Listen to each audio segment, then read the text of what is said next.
Masayang araw po mga ka-PL.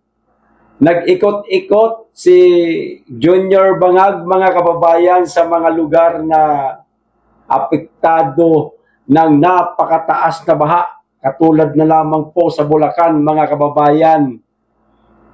Marami nagalit po sa kanya na mga taga-Bulacan, hindi lang taga-Bulacan, lahat ng lugar kung saan taas ng baha sa kanilang lugar. Si Marcos ang sinisisi dahil sa flood control, mga kababayan. Dahil sa kanilang mga pag-iikot, nitong si Junior Bangag, mga kababayan, pagkatapos, nagpa-interview. O, eto na. Ha? Pa-interview na siya. Para makaiwas po sa kutya, mga kababayan, makaiwas sa galit ng ating mga kababayan, makaiwas siya sa sisi, abay sinisi niya po, mga kababayan, ang nangyaring napakatagal na habagat, 3 linggo tayo nun inulanan, mga kababayan, sinisi niya sa malakas daw na buhos ng tubig. Putang ina, natawa ako sa tubig sinisi, mga kababayan. Pati na rin sa climate change.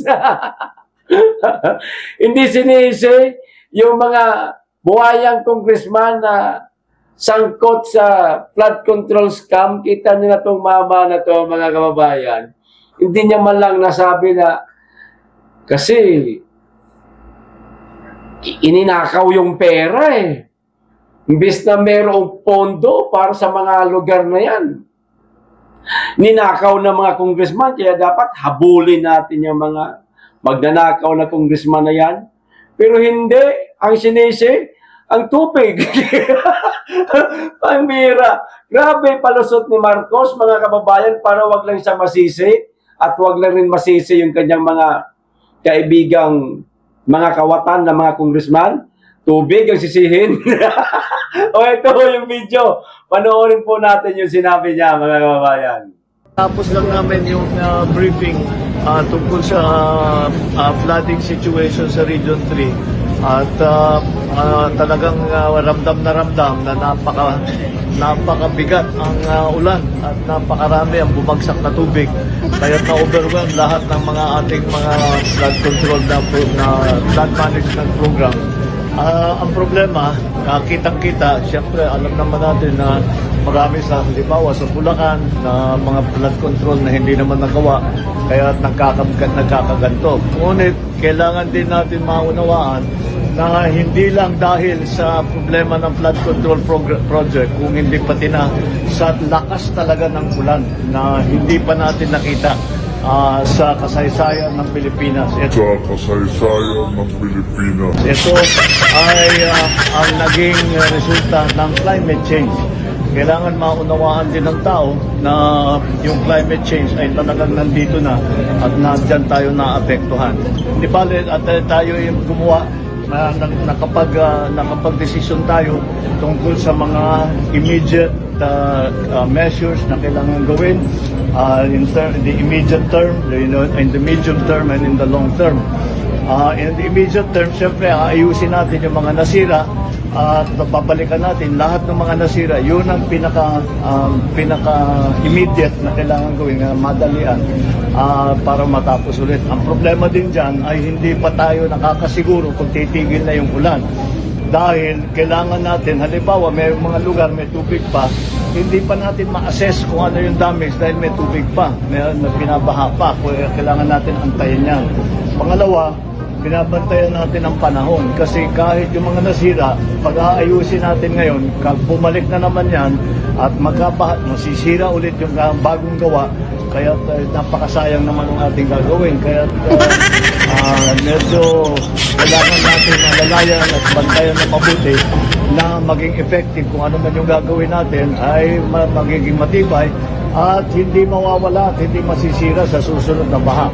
At ang pinakamalupit doon, mga kababayan, yung pangatlo niyang sinabi na wag na lang muna natin ipagawa.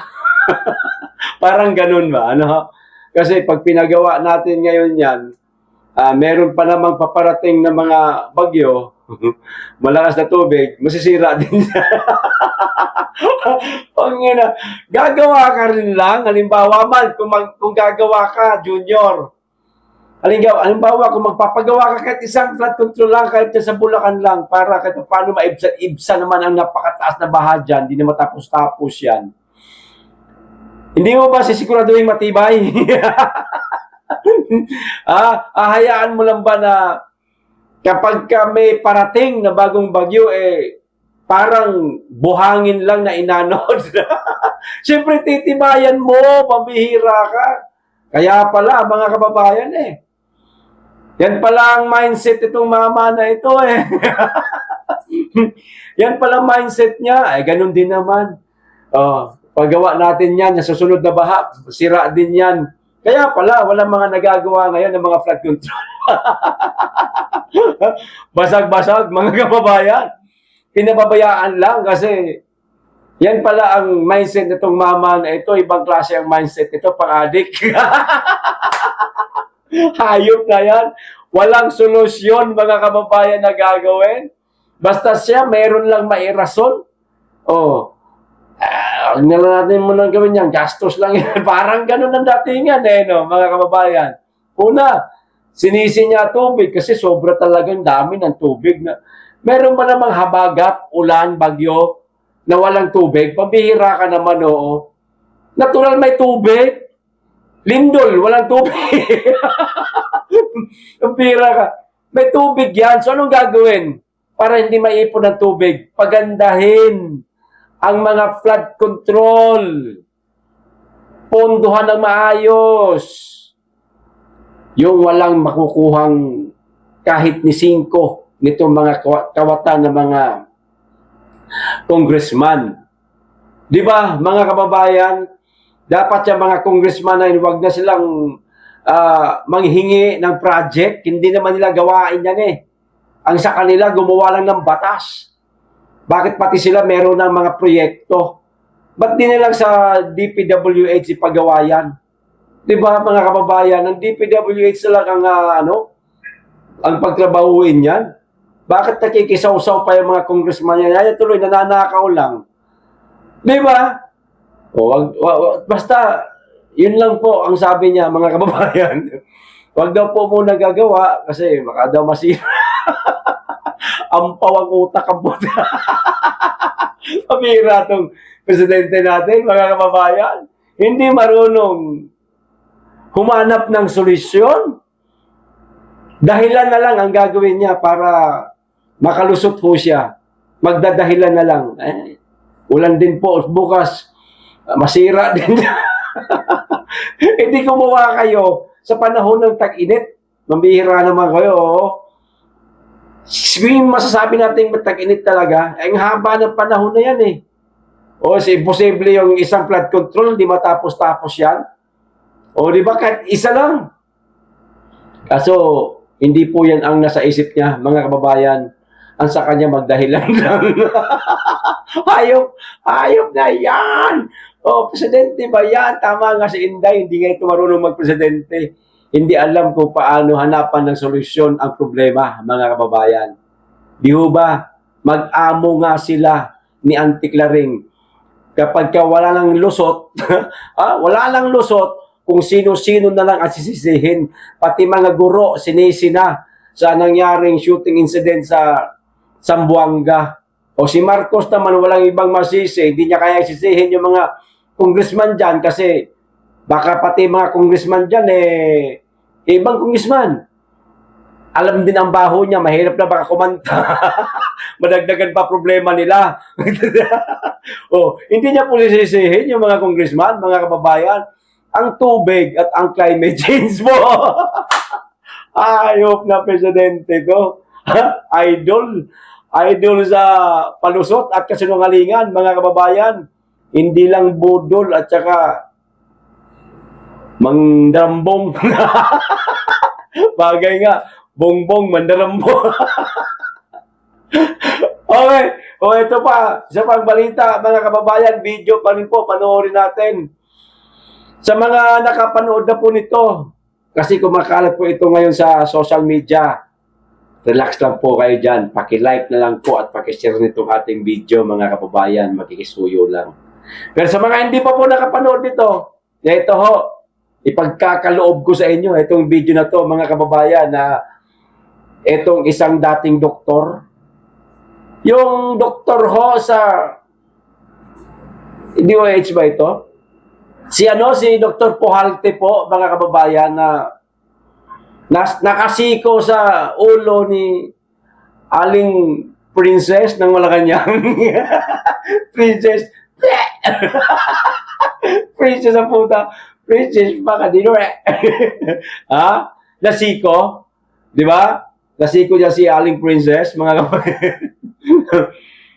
Tinanggal sa serbisyo yon, di ba? Ang totoong dahilan pala di umano dito, mga kababayan ha, di umano ha.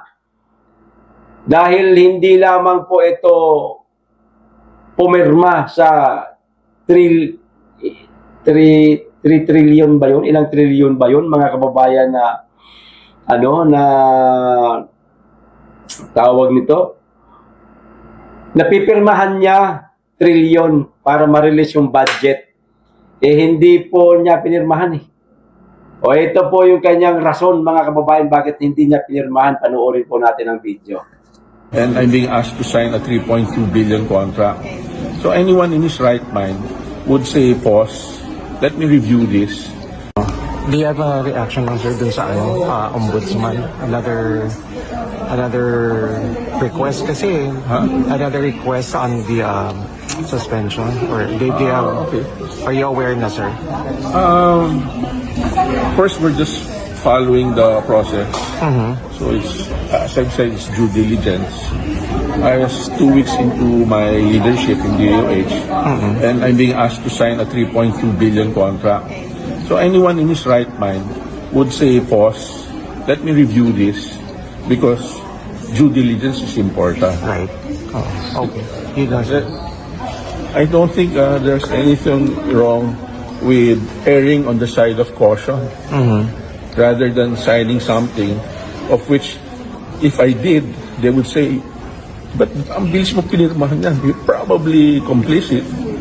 I don't want that impression. I would rather think that the best thing to do is study something of such enormous amount, and then following the process, I'm able to procure medicines that are good and that will be the right medicine for our Filipino patients with tuberculosis. So, pasyente muna. Okay. O ayon ang dahilan, mga kababayan. Hindi di umano pumirma sa 3.2 billion pesos na TB meds contract, mga kababayan, si Dr. Pujalte ng DOH o DOH Secretary po, mga kababayan. Kailangan talaga pagkatauhan nila. Kapag ikaw, inappoint kita, pag pinapirmahan ko sa iyo ang budget, pirmahan mo kasi kailangan namin yan. Namin, hindi ng ahensya mo. hindi ng ahensya mo, pambira. Namin, ayan joke lang po. Sabi ganun. Yan, di umano ang dahilan, mga kababayan. Ito pa, isa pang balita, mga kababayan, ito matindi ho. Nako, masakit para sa atin, mga kababayan. Lalo na tayo, nagagamit ho tayo. Hindi naman po lahat, siguro ito, no? Nagagamit tayo ng 4-piece. Ayan, bakit? Di umano, tayo daw nagbabayad ng kuryente nitong mga ito, mga kababayan eh. Ayan ang sabi-sabi. Tapos ngayon, nahuli, mga kababayan, ang ilang miyembro nitong 4-piece o mga 4-piece beneficiary, abay mga nakakotse, di umano, mga kababayan.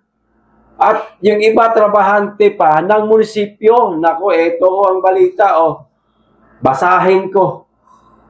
Oh, sinusuri ngayon ang listahan ng 4Ps matapos lumabas na may ilan umanong benepisyaryo na empleyado ng munisipyo. Ayan. Ah, may asawa ring may trabaho o gumagamit ng kotse at mamahaling motorsiklo. Ah, yung mga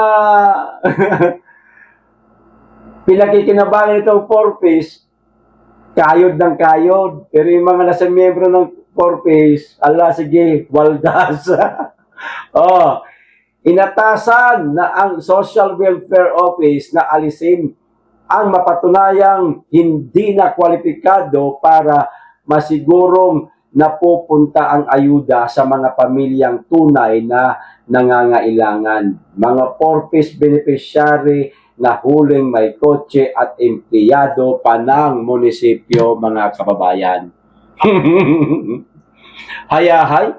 Ako nga pinakikinabangan tayo ng 4Ps, mga kababayan, sa pamamagitan po ng ating mga buwis. Wala nga akong motorsiklo. Di ba? May sasakyan. Motorsiklo Di ba? Wala ako dyan. Di ko na kaya bumili niyan. Kapibili ko lang ng ng karetela ko wala na akong pera. Mag-iipon pa ulit tayo. Di po ba, mga kababayan? Samantalang sila, nako, ang tagal na nilang nakinabang bilang 4Ps beneficiary. Hayahay ang mga, dapat suriin nyo naman yan. Oy, suriin nyo. Naknantutsad di umano, kami nga daw nagbabayad ng pati kuryente ng mga yan libre daw yata yan sa kuryente, mga kababayan. Gobyerno nagbabayad, pera din naman natin hula lahat yan, mga kababayan. Kaya pala tataas na ng bill namin Pambira naman talaga, oo. Tapos yung iba pala, di kotse, trabahante pa ng munisipyo, hayahay, sarap buhay. Hayop na yan, mga kababayan. Ito pa, isa, huli, mga kababayan. Nagtarayan pala sa Senado si Amy Marcos at saka si Risa Hontiveros, mga kababayan, di ba? Ang nag-pray sa impeachment trial day 17 ay si Risa Hontiveros. Si Amy, nakuhanan po ng video, mga kababayan. Kinukontra ho yung mga kinakantsawan ho si Risa Hontiveros kahit nagdadasal na ako kung di ako nagkakamali, ito yung time na nagdadasal siya, mga so, ito yung video, panoorin po natin yung kamalditahan ni Amy. Pero ito, ulitin ko mga kababayan hindi po ako maka-Amy talaga, content ko lang, nagustuhan ko lang kasi dahil si Risa Hontiveros ang binabanatan niya. Ito po, panoorin na natin. O sa amin na ang paglilingkod bayan ay hindi nasusukat sa kapangyarihan, kundi sa pananagutan, katapatan, at paglilingkod sa sambayanang Pilipino.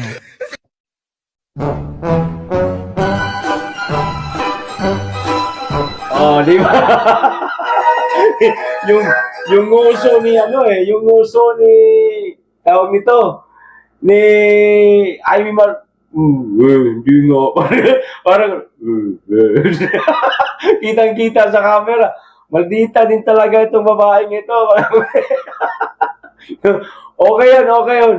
Okay ako doon. Wala akong palag doon sa ginawa ni Amy kahit na kahit oras pa yun ng pagdarasal. Ganun din naman Kahit magdasal siya, siya ang nagdasal sa Senado, parang hindi mo tinatanggap ni Lord yung dasal niya. parang hindi po, walang naririnig si Lord. So, ano to pasaway ito, alibughang anak ito. Pamira, Okay, hanggang dito lang po. Maraming salamat. Mag-iingat kayo lagi at higit sa lahat, mahalin po natin ang Pilipinas.